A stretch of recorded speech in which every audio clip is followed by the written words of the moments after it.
Have you been looking for a new or used car to buy? Have you been saving up for months in order to put a down payment on your first or next car? Well, I'm about to tell you 5 reasons why this may be a terrible time to buy a car. So without further ado, let's go ahead and dive right into the video. Now the first reason is the markup that every single car is going through, and you may be thinking to yourself, well Zion, that's only on new cars. Dealers upmarket new cars all the time and people still buy them, so what's the issue? Well, according to the US Bureau of Labor Statistics, used car prices are up 40.5% from January 2021. In a whole year, well, year and a half at this point, car prices for used cars and trucks have gone up 40.5%. And this is why, if you've been listening to the news lately, you've been hearing about the used car bubble, and this is exactly what it's talking about. These cars, used cars nowadays, are not actually worth what they're going for. And to give you an example of this, my car, a 2015 Scion FRS, I bought in the year 2019 with about 60,000 miles on it. Bought it used, of course, and I got it for around 17,500, 17,500, 18,000, somewhere in there. I can't remember the exact price, but somewhere in there. Nowadays, if you look up my car and what it's going for, with the current mileage that it has, which is a lot more and a lot more wear on the car, it's actually going for more than what I bought it for. Now, is my Scion FRS actually worth $20,000? Absolutely not. It's probably worth 12 to 15 in all honesty, but that's just an example of how extreme these used car and used truck prices have jumped just from last year alone. So unless you want to pay almost a 50% upmark on a used car or truck, I would suggest holding off on that purchase. And new cars are suffering similar markups by dealers simply because they know that they can get the prices that they're asking for them at the moment. There's not a whole lot of used cars that are coming out, and it'll be an issue I'll explain later on.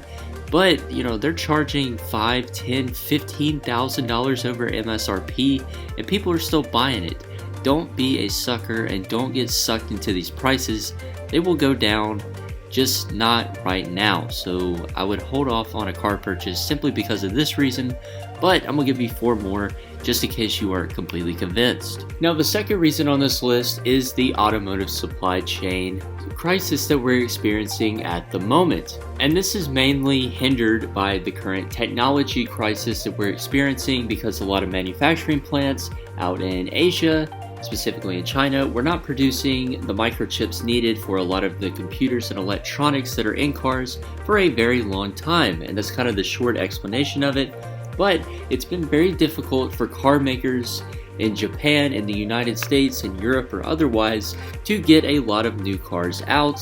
That's another reason why the car prices are so high, because the demand for new cars is there and it will always be there, of course, but the supply is simply not meeting the demand. It's why the MSRP prices are going up. It's why used car prices are going up, because there's so few new cars out there. Basically, the only places you can get them from are a Hyundai or a Kia dealership, due to Korea not really having that much of a manufacturing issue. And not only is this driving up the prices of the new and used cars, but this is also hurting the time it would take to get a new car or to spec a new car. For example, you wanted to buy a new C-Series Mercedes and you wanted to spec it out the way that you wanted it.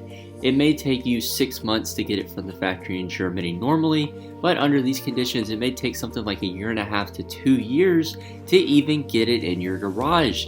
And by then, it's basically already a used model. So don't be a sucker and don't feed into the demand of these large automotive corporations. Make them bring the cars that you want to you and don't settle for anything less. And now the third reason on this list applies a bit more to automotive enthusiasts or truck owners or somebody that's looking to get into the truck space, but this is something for everyone to keep in mind, honestly, and it's the fact that gas prices are absolutely astronomical right now.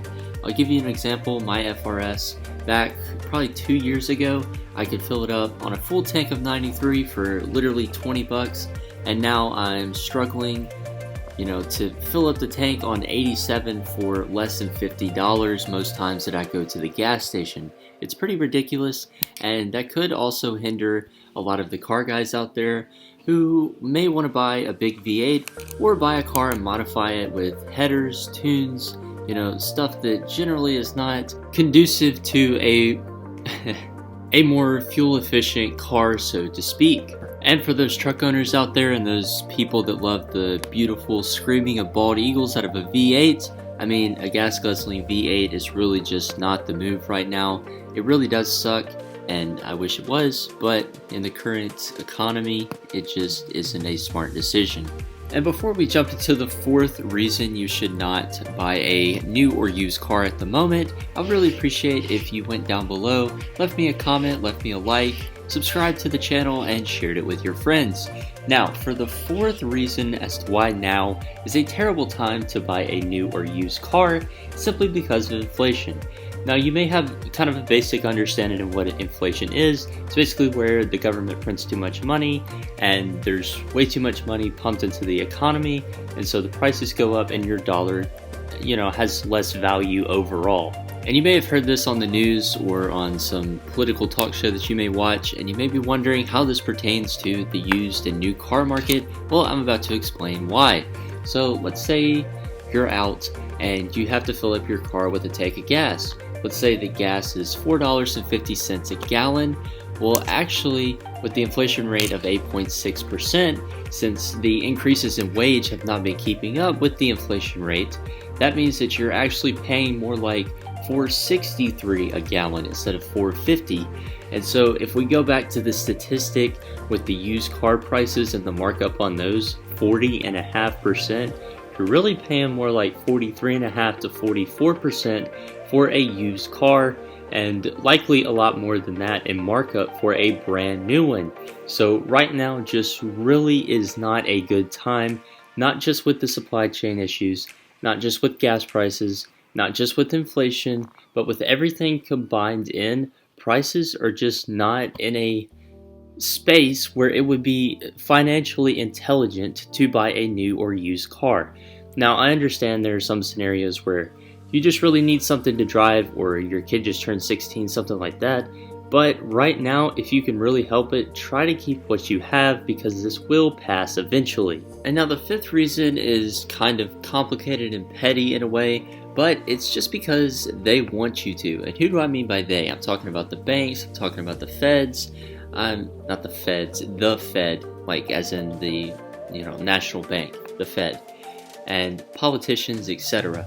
Now, why do they want you to go out and buy a new or used car, you may ask? Well, because most of the time, whenever you go out and buy a big purchase, like a new or a used car, you're going to have to go out and get a loan from the bank.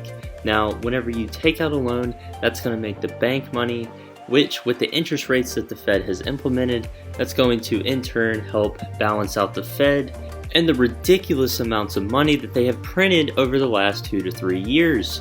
Now, this is going to make the politicians more electable, just on and on.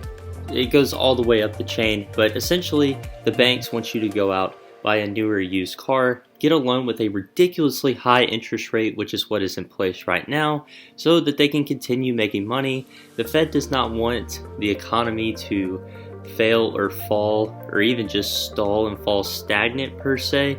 They want it to keep increasing, but at a controlled rate. I don't know, I'm getting too far into this, but essentially the Fed and the banks want you to go to your local bank, take out a loan, buy a new or used car, so that they can then use your money and the money that they get for the loans and the interest rates to continue making more money. Hey, I told y'all I was going to be back around posting 3 to 4 times a week, didn't I? And here I am, back posting on a Monday early in the morning. But anyways, thanks for watching, and I hope you enjoyed the video. Be sure to leave a like, and if you did enjoy the video, please consider subscribing and following along for more content like this. But for now, this is Scion Life, signing out.